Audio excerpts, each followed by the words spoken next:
So glad you found us. Come on in and have a seat on the couch. My name is Dr. Crystal Ann England, and this is my co host, and we are the faces of Melanin Culture from the Couch. All right, Jordan, tell them what we are talking about today. I want to dive into the wealth gap, or I guess you could say like the wealth gap with Black culture and how that has impacted us mostly since like post-slavery. We're gonna kind of dive in there, the history of it, and then kind of like skip. We won't say skip over, but we're gonna give a brief summary of like where we're at now and then the differences and kind of think about the psychology of money and All all those right. things Okay, like so that. let's dive in. So I guess when we talk about where we're going to start in terms of the history, Jordan, so we're going to start after slavery, right? Like all the different post Civil War. Okay. Post-Civil War, we'll So say. before we even talk about wealth and all of that, I guess it would be important to kind of acknowledge some of the systems that were in place that even stopped Black people from acquiring wealth and what some of those systems might have been. Right, right. I mean, I think it varied. Most times, what you see is like state to state. Some states have different, laws and things. But I think there was even the idea or the notion that you couldn't even buy land, in certain areas, in certain towns, and certain things like that. So that was Yeah. a big issue. And when we talk about things like redlining, right, that these banks were purposely turning people away from purchasing property or homes by denying them a mortgage, right? Even if they had the means to purchase that home or that land with cash, people were not able, and like you said, they were being denied the access to purchase through these redlining practices, where they were denying loans. And something to keep in mind, Jordan, right? Like you and we are therapists, right? So we are very good and we know all the things, not all the things, but we know lots of things because we both have been in this field for a very, very long time. So when we talk about the history, there may be things that we're not fully aware of because, I don't know, did you, I know we both I went to FAM for a year. I know you were there a lot longer. And I learned definitely about some of these things, but, you know, I'm not an expert necessarily in this particular field. But for you, Jordan, where did you learn about the history of all the things that happened or some of the things that happened that kept Black people from being able to acquire wealth? I think it was definitely in college at FAM because I want to call it cookie cutter, but like the watered down commercial Black history, and like elementary, middle, and high school. And then like when I went to FAM, it got real. Like it was just like it was an eye opening experience talking about more so like the it was my Black economics class. I think was one of the better classes I took that elaborated a lot more because of that's where we got to dive into like those cities that were attacked that were thriving. Like things like your Tulsas, your Rosewood. I don't have a list in front of me, but it's like a long list of cities that were like at a place where they were pretty established and they were attacked, and burned down. I think Tulsa was probably the most popular one that we talk about, but there was many more, and like I said in one of our previous, sessions, was how like that impacts things for the future, right? The ownership and then passing things down from generation to generation. And to elaborate on this, there's something that in the last year or so that's also kind of like been on my mind too with this topic, right? So I went to London last 23, 23 in the 23, beginning of 24. And I remember, like, my wife went on this tour, and like we were touring like near like what was the Royal Mm-hmm. Palace? I think that's the proper term, the Royal Palace. And I'm seeing these properties, right? And they're all like royalty, not like the king and queen, but like people who went on to establish like I guess the term is like dukes or whatever you want to call it and stuff like that. These are like huge, like mansions. They look like museums, right? These big, like stone and brick, you know, used to be home. A lot of them are like museums now. Not too many people live in them now, but they're just huge, like compounds, right? All up and down this walkway. And I'm just sitting there thinking, like, there's nobody here of color that owns any of this stuff, right? And these have been, and you're talking about from like 1600s, some of these structures, right? And I'm just so intrigued by that because fast forward, about a month ago, I went to South Carolina, Charleston, and we did a tour on a plantation, like an actual plantation.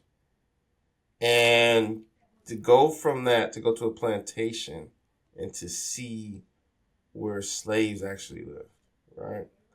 And this little maybe 200 square foot, you know, I won't even call it a home, it was like a shack, right? And they said that maybe it'd be up to like 15 people in there, right? So when I think about the wealth gap, that's what it was like for me. That's what I envision.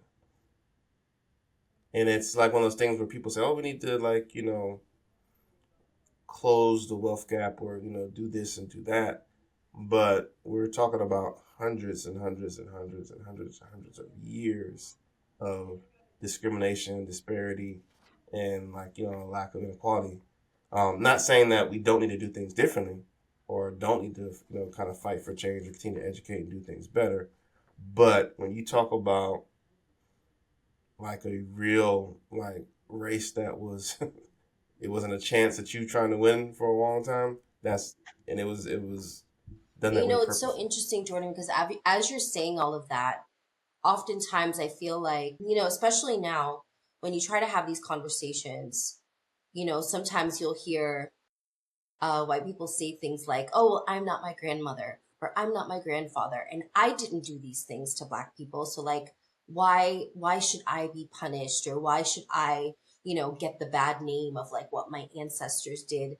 And it's kind of like it's so tone deaf because yeah, you didn't do these things per se, but the fact that you still get to live in that house that your grandma had, that you still get to have that inheritance that your grandma passed down to your mother or your father, that you still have access to the family business that's been going on for 3 or 4 generations, right? Like, so yeah, okay, maybe you have not personally, you did not contribute, but the fact that you still have the history of the wealth,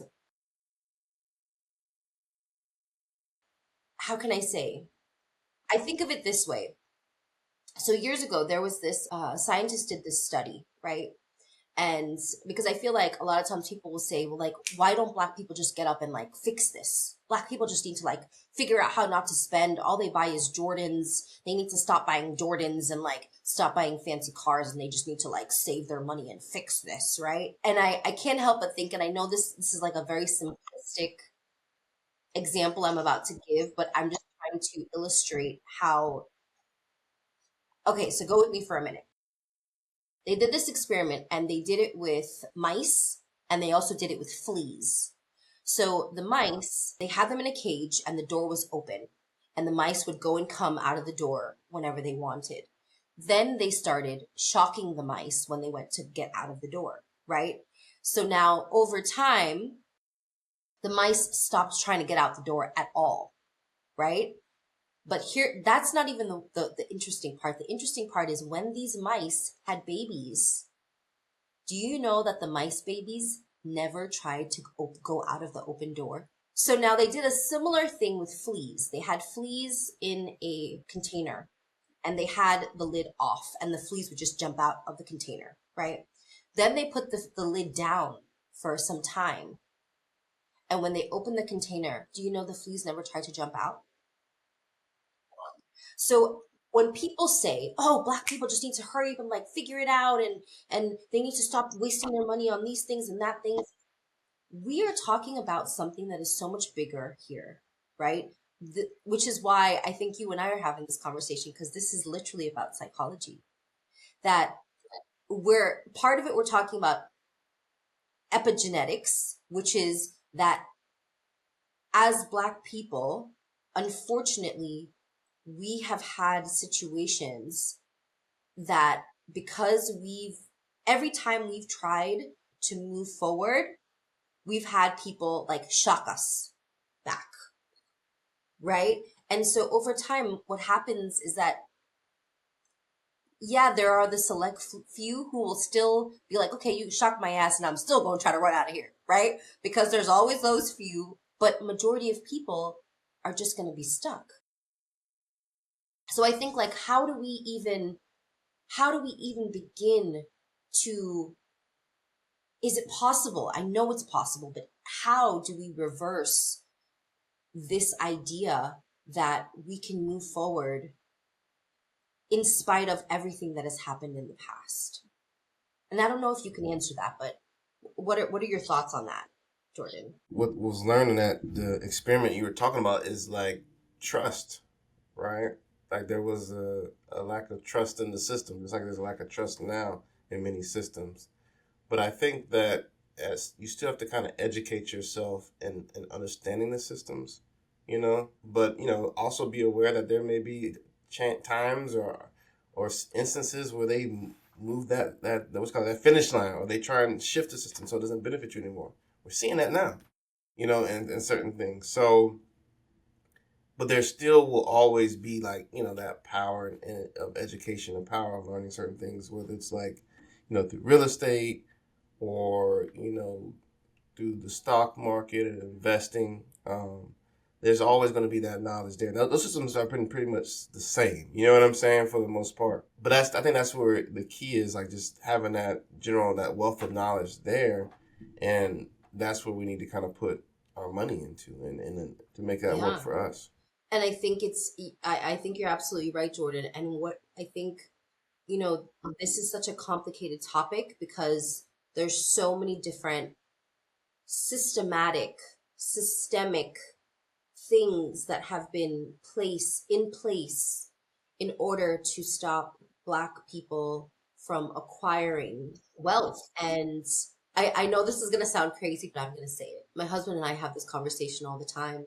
And I always tell him, when I think of Black people, I think of like, if we didn't need money, we wouldn't care. As long as we have some music, we able to dance and eat good and like grow our own crops and play under the sun, like we good. We all the way good. Like I feel like Black people are very much about being in community and have like laughing and having a good time. We just want to dance and play our music. Unfortunately though,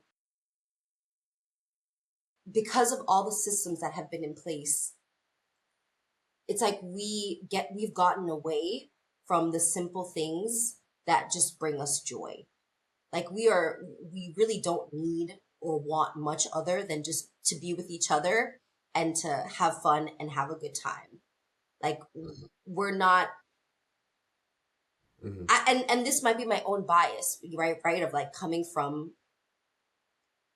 islands where literally that's what you do all day, right? Like of course people work, you work, but when you're not working, like when the sun goes down, everybody is sitting around and when I think back to fam, those are my fondest memories. Like I used to live in Pattyfoot. We used to call it, we used to be the foot soldiers. I don't know if you remember that particular right? It Yeah, was the kind foot. of Yeah. like, what would Pattyfoot be compared to? Back at fam, we used to say it was like, it was the hood, right? It was a place where It yes, definitely gave it was the those the FAMU projects vibes housing looking at it. projects, right? At the end of the night, everybody would sit on the stoop and we would all just be talking and laughing and telling stories and telling jokes, and people are dancing, people are rapping, people are, and I used to just think back and be like, this reminds me of being in New York as a kid, and like, this is what life is about.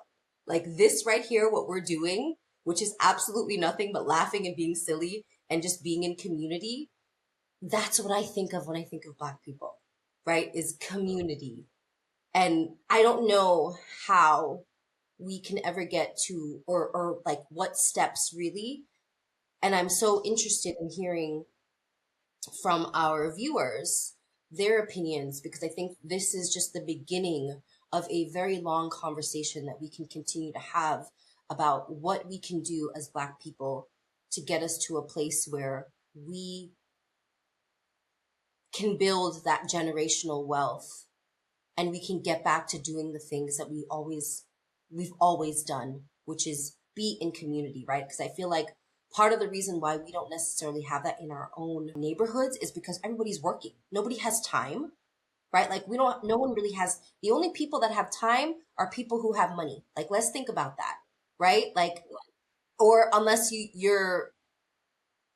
don't have a job and someone's taking care of you or something, but we don't have an opportunity to necessarily be in community because we're all running around trying to make the dollar. True. I think, that money will always create that freedom, right? And it's like, sometimes it's like what I see a lot is there's a big difference in having stability and surviving.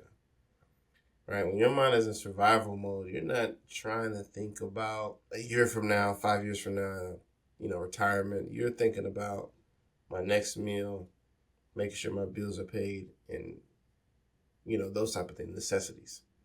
And that's a big difference. And be able to turn just like kind of relaxing or trying to educate on more, or what's next, and things of Absolutely. that nature. So Well, again, family, we appreciate you. We know that this is such a big topic and we don't want to minimize it. In fact, we want to open up to you guys to please share, like, subscribe. Please give us some comments if you guys want to continue this conversation, as we know, again, that there's so much more to talk about, discuss, unearth here. And we are so grateful to you guys. We're looking forward to hearing what you all have to say on this topic. All right, family. My name is Dr. Crystal in England. Peace, love, and melanin.